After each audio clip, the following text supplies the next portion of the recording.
Gramin bank IBPS RRB officer scale 1 admit card വന്നിരിക്കുകയാണല്ലോ. Admit കാർഡിന്റെ details നമുക്കൊന്ന് നോക്കാം. പ്രിന്റ് ഔട്ട് എടുക്കുമ്പോൾ ഫസ്റ്റ് പേജ് മാത്രം എടുത്താൽ മതിയാവും. ബാക്കി 2 പേജ് ഇൻസ്ട്രക്ഷൻ നമുക്ക് വായിച്ച് മനസ്സിലാക്കാനുള്ളതാണ്. കളർ ആയാലും ബ്ലാക്ക് ആൻഡ് വൈറ്റ് ആയാലും കുഴപ്പമില്ല, ക്ലാരിറ്റി ഉണ്ടായിരുന്നാൽ മതി. നമ്മൾ അപ്ലോഡ് ചെയ്ത് കൊടുത്ത ഫോട്ടോയും അതുപോലെ തന്നെ അപ്ലൈ ചെയ്ത സമയത്ത് ക്യാപ്ചർ ചെയ്ത ഫോട്ടോയും രണ്ടെണ്ണവും വന്നിട്ടുണ്ടെന്ന് ഉറപ്പ് വരുത്തണം. മൂന്നാമതൊരു സ്പേസ് ഫോട്ടോ പേസ്റ്റ് ചെയ്യാൻ കൊടുത്തിട്ടുണ്ടാവും. ഈ അപ്ലോഡ് ചെയ്തിരിക്കുന്ന സെയിം ഫോട്ടോ ആണ് അവിടെ പേസ്റ്റ് ചെയ്യേണ്ടത്. എന്നിട്ട് അക്രോസ് സൈൻ ചെയ്യണം. അക്രോസ് സൈൻ ചെയ്യുന്നതാണ് പുറത്തുനിന്ന് തുടങ്ങി ഫോട്ടോയുടെ അകത്തോട്ട് കയറത്തക്ക രീതിയിൽ സൈൻ ചെയ്യാം. താഴോട്ടൊന്നും ഒന്നും ചെയ്യേണ്ടതില്ല.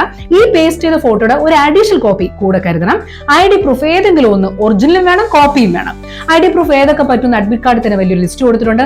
Aadhaar, voters ID, driving license, PAN card, passbook ഏതായാലും കുഴപ്പമില്ല.